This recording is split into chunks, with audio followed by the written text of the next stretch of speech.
It's a wonderful day to see all of you. I just asked Michael, what should I say? And he said, it's a wonderful day. So I am quoting him because I said, I'm nervous. He said, you're never nervous. I said, oh, always, always. This is not water. And I drink to you, really. Last week we started this four-part series of really what was happening in Paris let's say at the turn of modernity from 1885 or so into the great days where the Americans came to Paris, Virgil Thompson, Hemingway, everyone was there, and they were always there. When Chopin left Vienna, where would he go? He would go to Paris. Never again would he leave. And the reason was it was the most liberal city in the world. It was a place where no one would say, this is what you can do or what you can't do. There's a remarkable letter about that from Chopin back to his parents. When Liszt was playing for the dreaded Tsar Nicholas II, Nicholas I, in 1842 when he first went to Russia, and Liszt's hair was very long, as we all know from hundreds of renderings, and the Tsar had a law against long hair. Remember, if you're a Tsar, you can do many things, and they can be stupid. Remember, Peter the Great refused to let you have a beard. So the Tsar said to Liszt, Monsieur Liszt, why do you have your hair so long, shoulder-length hair? And Liszt said, well, sire, I like it this way, and I grew it in Paris, and if I ever cut it, it will be back in Paris. Well, the Tsar was not used to being talked about that way, and Liszt was considered, someone to watch carefully during his Russian tour. Oh, I was told to take off this gorgeous scarf because of the microphone. Can you hear me fine? Oh, my God. If you can't hear me, I'll try harder. So, Paris is already long before Gertrude Stein or Picasso, long before Chopin. It became the greatest city in the world under the Sun King, Louis XIV.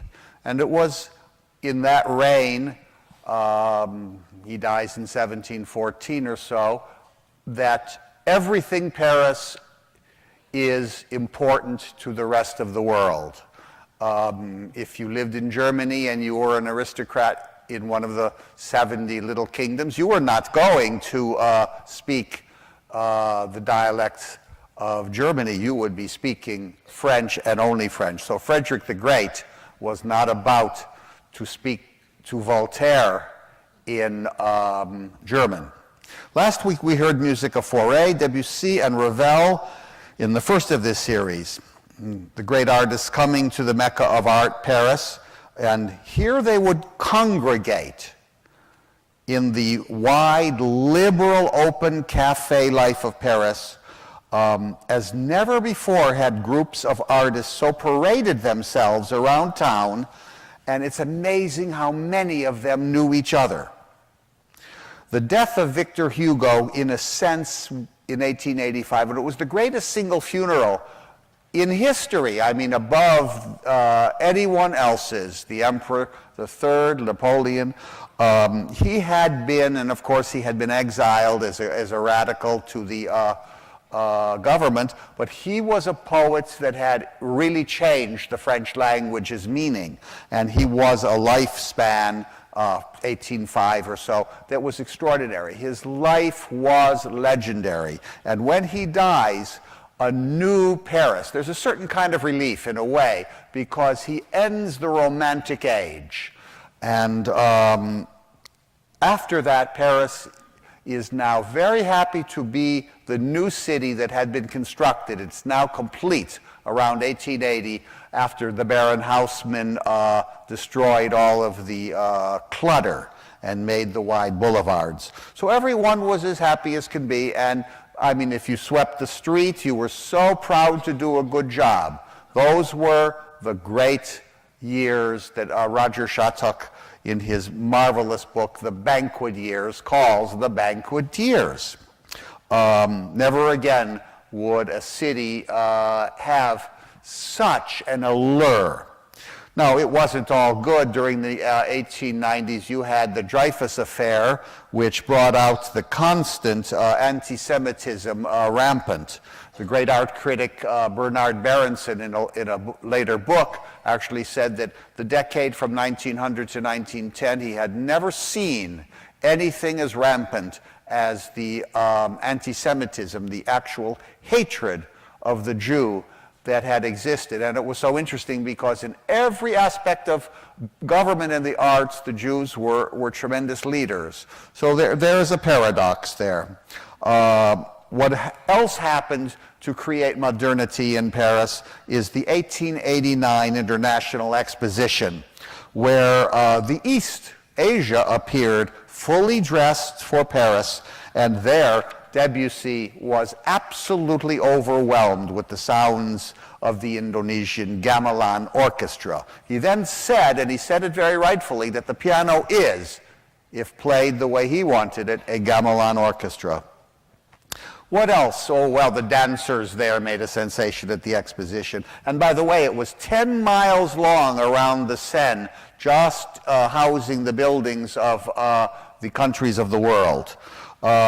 When was the Eiffel Tower built? For that exposition, and it took them 2 years, and it was built skyward at a tremendous cost. I mean, it was an amazing amount of money to put that thing up. And it, in that exposition, proclaimed Paris without a doubt as the capital of the world. It still is Paris. You say to yourself Paris, and instantly the Eiffel Tower will come to mind. The largest, actually, or one of the largest pavilions at the exposition was one of America's luminaries. It's a good word for him.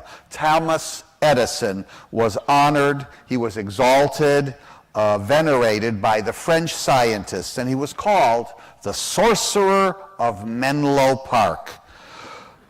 Well, that's not bad. He had just invented the incandescent bulb, and it was used to tremendous effect at the exposition, and he had just invented, in 5 sleepless nights, the last touches of the gramophone, which changed, of course, the art of music. So Paris was no doubt the place to be and to be seen, to be looked at. It was the scene of high fashion, fabulous restaurants. I mean, Maxime still comes down to us as a name. Fabulous scandals. I mean, today's scandals with Clinton or Bush is nothing. The scandals were big, the scandals were small, the scandals were daily, the scandals were in the 37 or 38 newspapers, the 50 journals. Everyone was having a great time gossiping.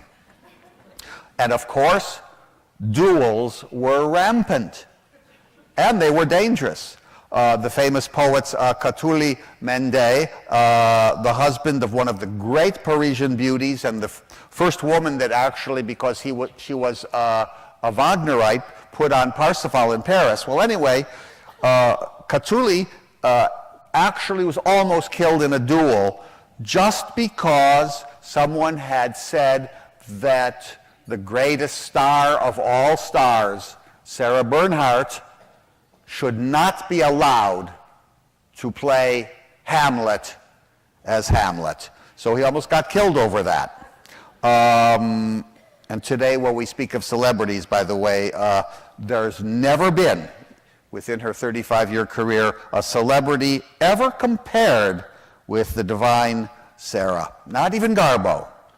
So that was something there. She dominates the theater and Paris scandal life, because what a life. I could talk about that woman for 47 and a half minutes. No longer. Zola was there creating Nana and his other novels, and all the realists were talking about the sordid side of Paris, and socialism was on the rise. And as I said, there was so many people that were involved in things that were absolutely so new. It was, well, one of the most important things was in 1886 when the Impressionists actually created their Salon of Independent Painters, where there were 200 works by Monet and Cézanne and Degas and so forth. This was one of the most important moments in Western art of all types in 1886. Now, where is 1886? You see, its romanticism now is dead. Liszt has become the most radical composer in the world in his last couple of years, and he's trying to create a new form of tonality. So the Romantics had their day, and now you have this world that we are very much a part of. Kenneth Clark said we are still part of that modernism that began in 1885-86. Chabrier and his music, it's so French that, when you hear it, you know that this man loved the music hall. Well, take a look at, when you go to Chicago tomorrow, go to the Chicago Art Institute to see the Sunday afternoon at the Isle of the Grand Jatte, which is one of the glories of that museum. And in this pointillist painting, we see the whole of life in Paris on a Sunday. It was to become really the model life for Western society. The way people dressed, even the bustles in the, well, I don't know what to say. In literature, Verlaine and Huysmans, Rimbaud and Mallarmé were creating new rhythms. In literature, we talked last week extensively about the newness of Fauré and so forth. In 1883, as Hugo ends French Romanticism, high Romanticism is ended with the death at 70 years old of Wagner, and that was also a relief. Wagner would continue to be popular, but never again to the same extent, because the French artists of all types were absolutely enamored with him. Renoir fell under his spell. Renoir was a great music lover, loved Chabrier's piano playing, by the way, said he was a wild man. And well, Renoir was only about 27 when he went to Palermo to do, hopefully, a painting of the greatest master of masters. Wagner was considered that. And indeed, he did accomplish it, and he only was allowed one session, one sitting, but what a portrait of Wagner it is. The greatest of all likenesses. It shows the ruthless decadence of this extraordinary and very difficult man. During that period, Manet painted Chabrier and died in the composer's arms, by the way. And never had there been so many friendships between artists. We all know Van Gogh and Gauguin working together at Arles, Whistler and Sargent coming in from London every minute they could. As a matter of fact, the most beautiful sketches of Fauré are by Sargent. So during Napoleon III's Second Empire, there was a tremendous stage set, and people were very happy. They were eating very well. The city was beautiful. But, and here comes the great but, and it's not spoken of very much any longer, but there was a turbulence in France that showed many that all was not quite well. Remember the Franco-Prussian War of 1870-71, where the actual Germans invaded and stayed in Paris, was a shock that the Parisians never got over, and this defeat destroyed so much of their faith they had in the luxuriant Second Empire of Napoleon III.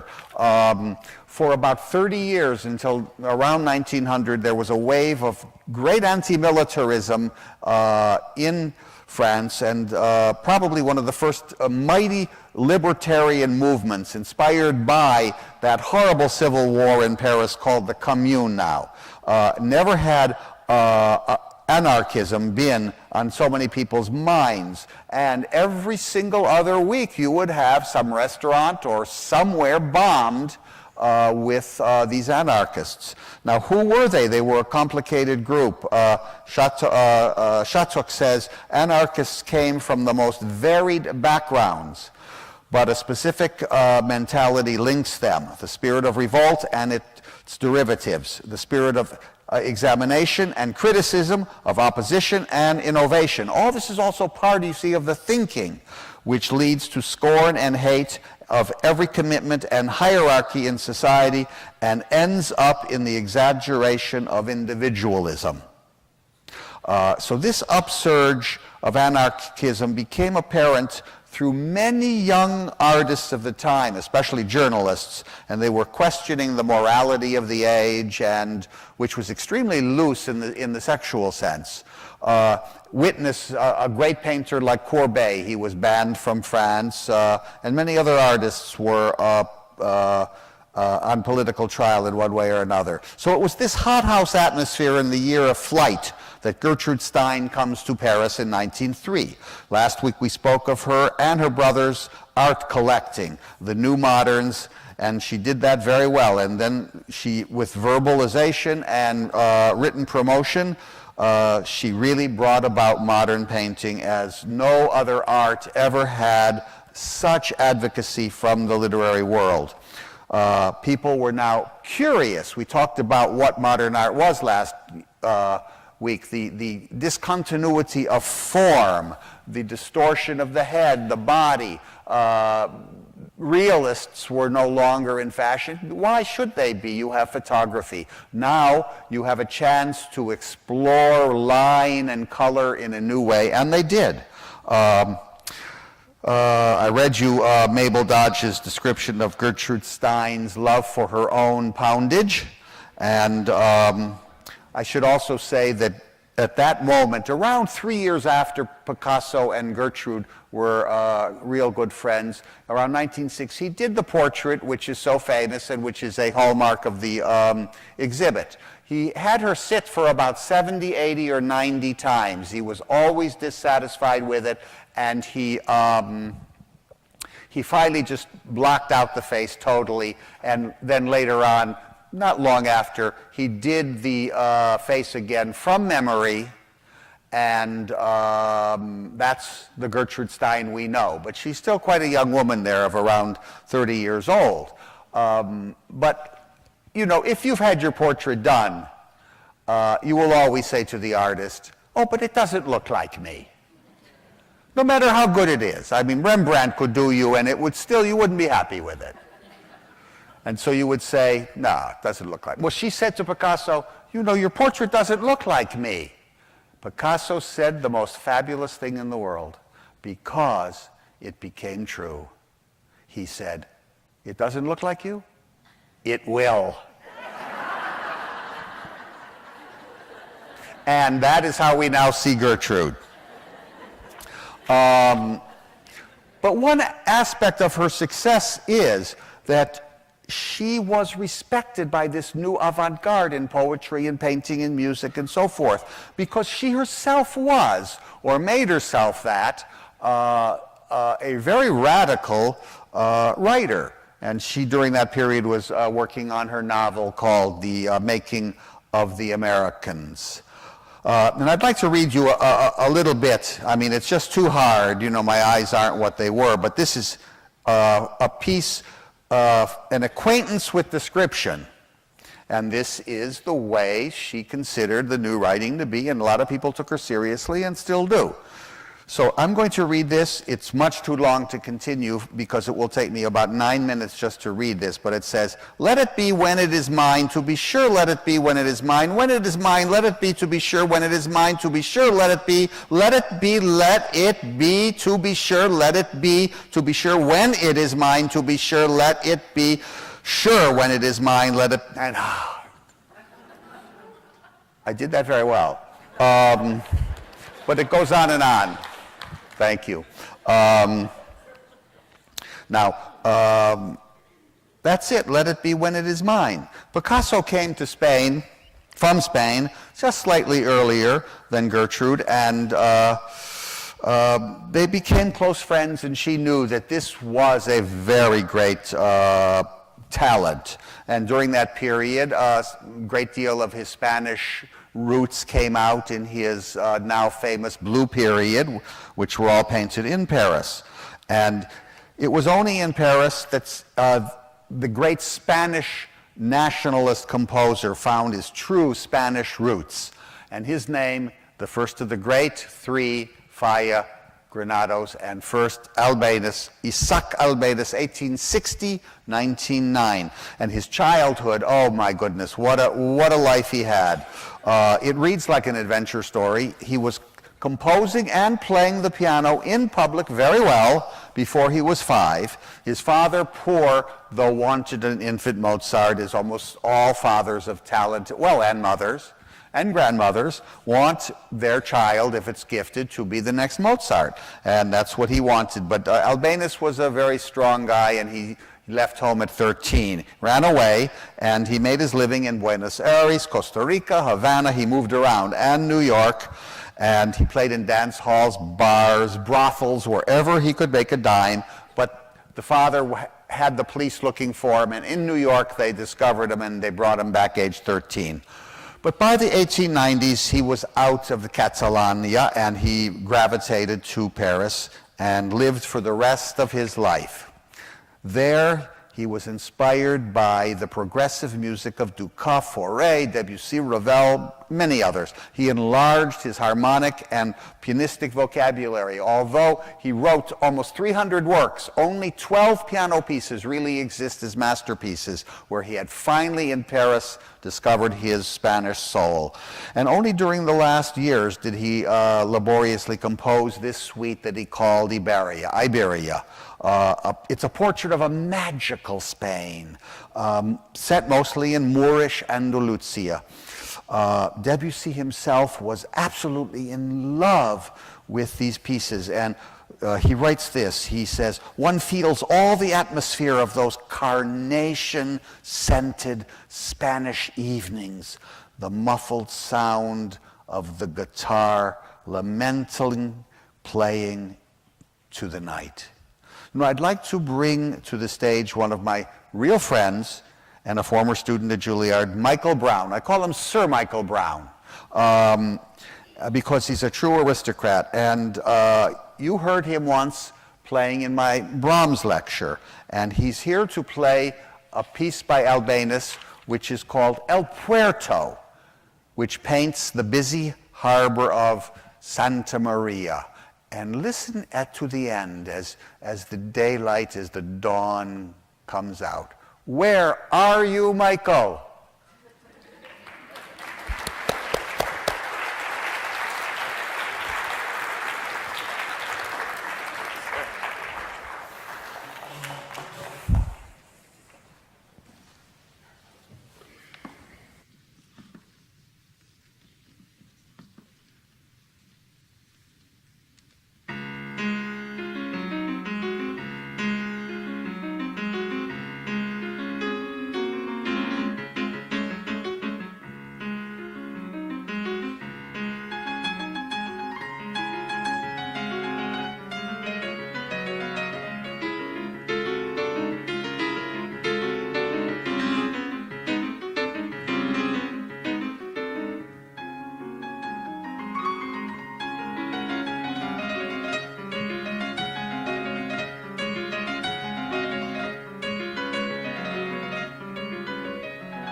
Come back, come back, come back.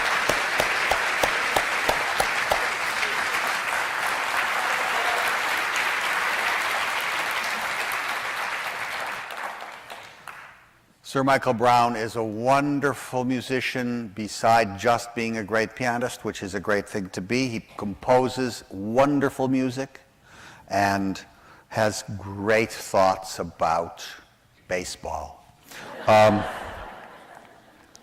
You know, when he was dying at age 49 of Bright's disease, Marguerite Long came to see him. She was one of the great pianists of the age, and she said, what should I play for you? He was dying. And he was loved by everyone, Albéniz. He was so gallant a man. And he said, oh, Marguerite, play me the D-flat Valse Caprice of Fauré, his great friend.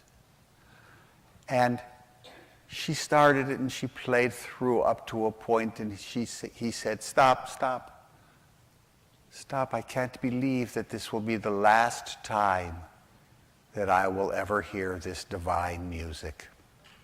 And then died the next day. The story has always had a penetrating thing in my life, because that story made me think of the fact that every time we hear a masterpiece, it could well be the last time. So I love to hear a piece. You know, people will say to me at Juilliard, well, how could you listen day in and day out, all of these same pieces? I mean, doesn't that drive you crazy? No, each time I hear a masterpiece, and well played, of course, I say, this is the last time I will hear it, and it makes me listen so well. Let's return to Paris in the first decades of the 20th century, and the Spanish had invaded the French capital without a doubt, but so had many others. But it should be noted that this city was roaring with Spanish musicians. Not the least was the greatest cellist probably that ever lived, Pablo Casals. And he was there discovering the Bach cello suites in a store, in a music store. No one had even known about him. The greatest trio in history, in my opinion, if you hear their recordings, is Alfred Cortot, Casals, and Jacques Thibault. And also, you're able to hear them anytime. So, and there was another one, a man by the name of Ricardo Vinés, famous pianist of the day. He played premiere after premiere of the avant-garde, the Ravel new works, Faye's new works, Debussy and others. And the Paris Conservatory was just bursting with fresh talents under, as we said last week, Fauré's direction. Also coming to Paris was that poetical-looking creature called Enrique Granados. And he was born 7 years after Albéniz. They studied with the same teacher. And by the way, in all of the works of Albéniz, you hear many, many amazing stylized dance rhythms, as well as the concept of folk melody. Granados was more of a poetic dreamer. He was also a gifted painter, and he had a great love. Far above any musician was his love for the painter Goya, and he interpreted this passion extraordinarily so in his gorgeous piano suite, Goyescas. Just as Granados was becoming famous, tragedy befell him. His opera was to be put on by the Paris Opera in 1914-15, but the war stopped that. And then the Metropolitan Opera said, we'll do it, and because they wanted to put on for the first time a Spanish opera. They had never done that. Well, that was in 1916, and the war was raging, and Granados had a phobia for traveling by water anytime. He couldn't even cross the water without panic. But under many different pressures, he came to assist in the production of Goyescas. Never really heard anymore as an opera. One day, only days though before Granados and his very beloved wife, and they also had 5 children back in Barcelona, were to return from Europe, he received an invitation. You know, one of those invitations that sometimes you just cannot refuse, so the movie says. And who was it from? Not Joe Soprano, but from President Woodrow Wilson. And he wanted Granados to play a recital at the White House and attend a reception in his honor. Now, these things, come out of the blue, in biographical facts, but why? Why would he do that? Why would he ask him to come from New York just on his way? Because Spain was neutral in World War I at this point, and America was not by any means in the war in 1916. And so they wanted to show their comradeship, the two countries, through Granados. So as I said, it was an invitation that couldn't be easily refused. He went there, he played, and he was to take back from New York, and he canceled the tickets, of course, a neutral Dutch ship. And he gave the concert at the White House, and then his wife and Granados crossed the Atlantic on the British steamer SS Sussex. But the ship was torpedoed by a German U-boat submarine, and the couple perished in each other's arms in the freezing water of the English Channel, 4 a.m. in the morning. Ernest Newman, the great English critic, said it was to him the greatest artistic loss of the war. He was just at his peak, died at 49, as did Albéniz. I have a very rare recording for you of Granados, who was a great pianist, who will play for us his Spanish dance, as if he were here, number 7. Felix the cat is back there, and he's going to hopefully play it exactly right.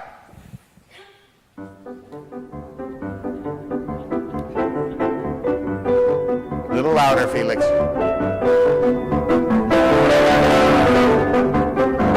little softer.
fantastic playing.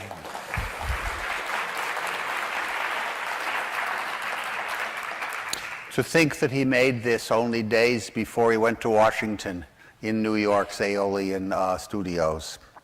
Well, we're going to move from Spain to Russia. And in 1872, just at the same year of Rachmaninoff's birth in 1873, Scriabin's and so forth, there was born in Russia a very curious and amazing man, a dilettante of the first order, a huge man of just gigantic height and weight. If I have time, I'll tell you about a duel that he almost got into with Ravel, if you remind me. By 1907, he presented to Paris concerts that were a revelation at that time. Rimsky-Korsakov conducting his own Scheherazade, which Debussy said to Colette, I want my tongue to lick the music. Remember, Colette's there too. Everyone is there. And above all, he sponsored the greatest basso of the age, Chaliapin. And in 1908, he produced, well, it took a great deal to get the money to get this happening because everything he did, every detail was important to him. He produced for the first time Boris Godunov, which Debussy couldn't believe the stark harmonies. It caused a sensation.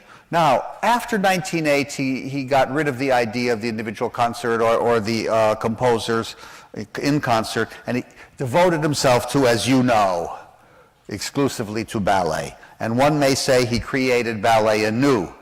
Even by 1909, Russian artists and performers were locked away from Western Europe. Very little was known about what was happening in Russia. Remember, you had still the tremendous Tsar. This time Nicholas II was there. When Diaghilev's ballet Russe, though, gave its first Paris performance in May 1909, followed up, you know, very quickly by going across the channel to London, he unleashed a genie. Paris had never dreamed of Russian dancing of this technical and imaginative excellence. And Diaghilev introduced such dancers as Vaslav Nijinsky, Anna Pavlova, Tamara Karsavina, and so many others to the West, along with his choreographic genius, Michael Fokine. One could easily say that a great renaissance in the ballet occurred. And Diaghilev had no individual talent of his own, but he was uncanny in seeing talent in others, even incipient talent. His collaborators throughout this career of only 20 years included Stravinsky first, Ravel, Debussy, Prokofiev, Poulenc, Labiche, Mio, Respighi, Fayez, Satie, Parada, and on and on and on. His choreographers were Fokine, Nijinsky, who did The Afternoon of a Faun of Debussy, Massine, Balanchine's great start was with Diaghilev, dozens of others, and Picasso, Box, Benoit, Matisse, Derain, De Chirico, they were all painting set designs that were unique. Each season was a glory. And he was, without his talent, a vital part of this Parisian avant-garde. He always experimented in the new music and so forth. He died in Venice in 1929. Many years later, in 1971, Stravinsky wanted to be buried near the man who gave him his start. So that is where Stravinsky, very close to Diaghilev, in Venice.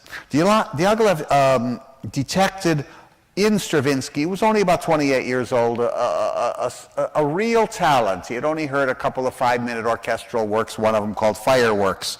And he wanted Waldoff to do the Firebird, but Waldoff was one of the world's most lazy men, and he just couldn't get it going. So this was how the break began, and he said, well, Igor, why don't you do it? I'm not sure that that's the exact words, but probably close. And he said, okay, Sergei. And he begins a work which is truly a fragrant piece of Russianism. Just before and during his work on the Firebird, Stravinsky wrote a set of 4 piano etudes in Paris in 1908, just before, and we are going to hear his Opus 7 number 4 played by Rexa Hahn, who last week played the finale of the Ravel Sonatine. So we're going to hear a bit of Stravinsky, and I see her coming down the hall, and she is marvelous.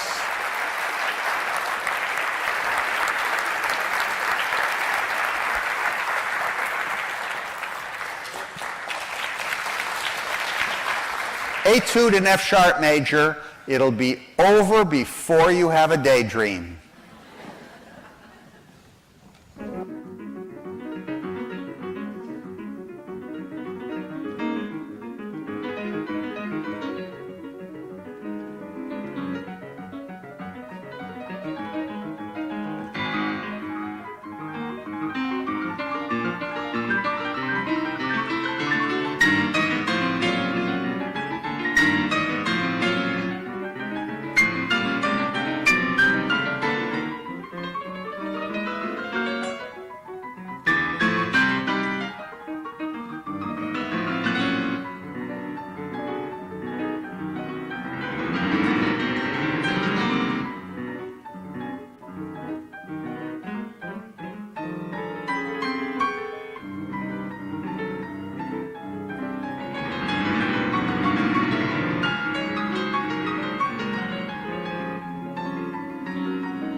Stay. Stay here.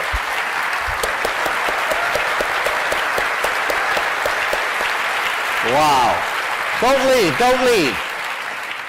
Did you hear already in this piece, the unknown Stravinsky's already has wisps and marvelous vertiginous moments of the Firebird? I find that I have 1 minute extra, and we're never going to hear it again probably this year. Do it again.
Well, she didn't expect that.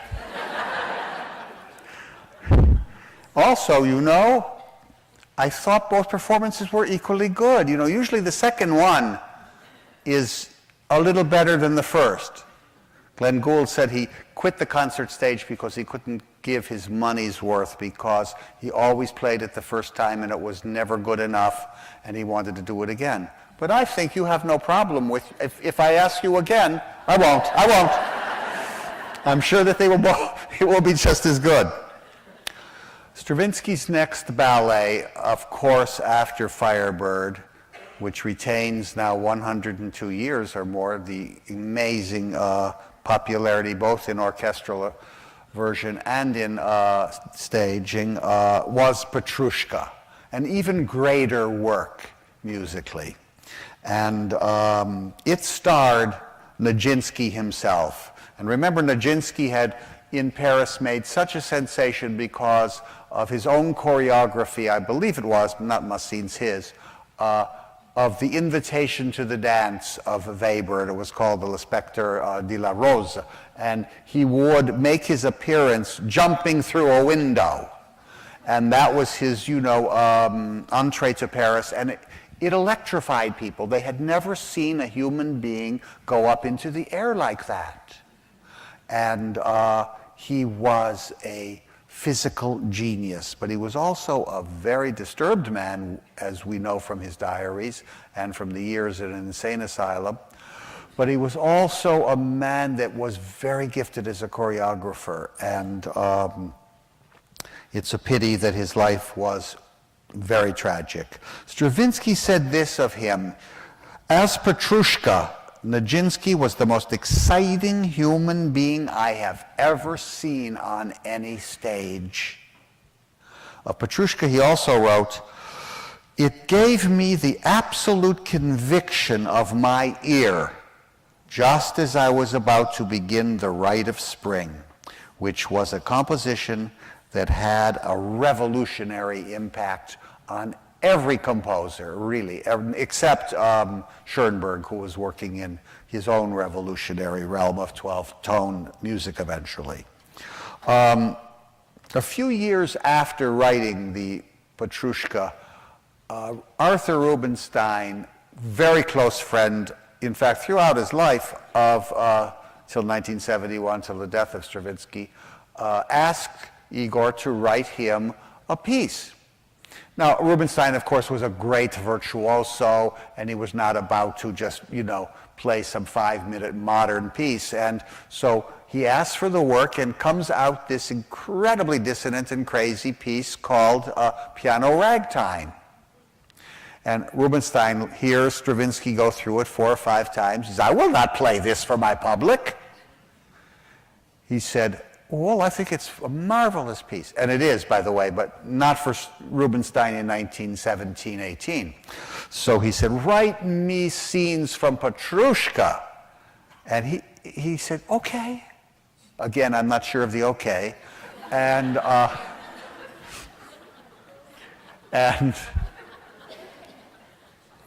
he did it. And wow, did he do it well. He wrote the 3 scenes from Petrushka, which is like a virtuoso banner for virtuoso pianists, and they love to play it. It was dedicated and written for Rubinstein, and I have a real surprise, really a wonderful surprise for you, because Rubinstein never recorded it, much to the regret of many of his fans. But he had a lot of trouble practicing it. He was, in some ways, a little lazy too. And he more or less like played little things his way. And he did not want Stravinsky to ever know that he was doing that, because Igor had a fierce temper and never liked anything to deviate from the score. So he would play it occasionally. Now, in 1961, Rubinstein gave, within 40 days, 10 concerts, all for different charities.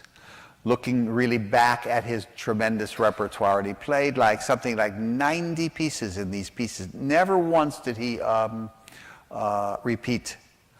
And it is in one of these concerts that he actually played Petrushka for the first time in years. It was recorded, but because he said, I missed too many notes, Igor will be mad, we can never let it out. However, his son, John Rubinstein, felt that it was so important historically, and it is so marvelously the Rubinstein Elan, which was so much greater on stage than on record. So it exists today. Nobody knows that yet. I'm not joking. You're the first people in the whole world to hear this since 1961. I want you to feel not honored, but certainly grateful to me for having it now on. So here it is, literally what? How many years ago? Is that 50 years ago? 51 years ago? Arthur Rubinstein playing the short one of the three, Danse Russe, the Russian dance from Petrushka, in the transcription for piano by Stravinsky. Felix, we're ready. Rubinstein decided between movements to put the kettle drum in that Stravinsky wrote. Isn't it sensational? I think we should give a posthumous applause to the great Arthur.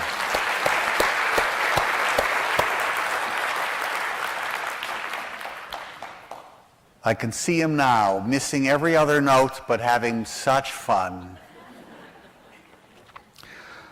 So, I had promised to continue a little about Diaghilev, and we have talked about Ravel, a most fastidious man who, during the war, became terribly messed up in so many ways because of the terror he had seen as an ambulance driver. Never again was he the same man, in a way. That World War I, which we'll speak of next week, as a new turning point in the history of Paris. He was asked very early, around 1912, to write a ballet for Diaghilev, and he did. And you know it now. It's Daphne said Chloe, one of the most beautiful pieces of orchestration of all time. The ballet itself, when it's staged, is never a major success, never has been. And it irked Ravel. And later, when Ravel, after the war, was finishing the sketches, the completion of La Valse, this great apotheosis, this bitter apotheosis to Paris, to Vienna and Austria, he was asked at the same time to give Diaghilev another ballet. So he thought, well, this will do. This is a marvelous 17-minute piece, and I'm going to bring it to him. And Ravel was not the greatest pianist, not of the Debussy category or Granados or Albéniz, but he played it on an upright piano for Diaghilev, and Diaghilev said, I'm sorry, this won't work. And you just didn't say this to Ravel. Ravel was not only by this time extremely famous, he was always touchy. He didn't have many close friends. He liked, and I understand him, he liked only cats. But